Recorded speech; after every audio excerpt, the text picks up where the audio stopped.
মহাভারত। হস্তিনাপুর থেকে ডাক আসার পর থেকেই আর্যপুত্রের আনন্দ দেখেছো?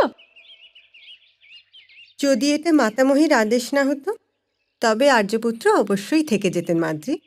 মনকে বশে রাখতে শেখো, মনকে বাঁধতে শেখো। মন কোনো মৃগ নাকি দিদি যে বান চালালাম আর ওকে মেরে দিলাম? ঈশ্বর এই জীবন তো আনন্দ করার জন্যই দিয়েছেন দিদি।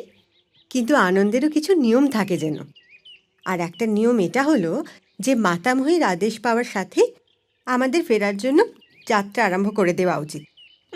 দিদি আপনি তো সবসময় ওনারই সঙ্গ দেন। আমরা দুজনেই তো ওনার সঙ্গ দেবার জন্য জন্মগ্রহণ করেছি মাদ্রি। এই বাঘটা তো পাশেই কোথাও আছে। আর্যপুত্র, একে আমার জন্য মেরে আনুন না। কিন্তু ওই বেচারা আমাদের কি ক্ষতি করেছে? দিদি।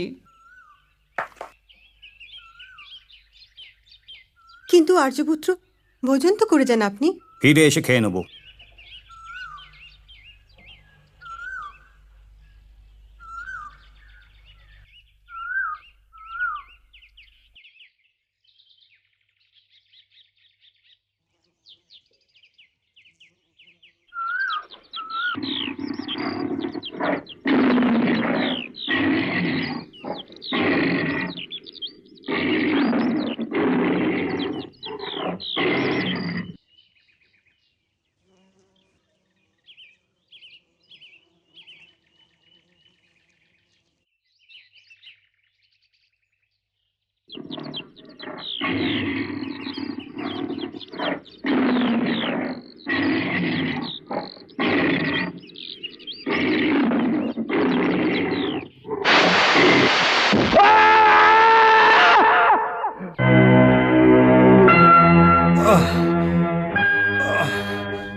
ঋষিবর,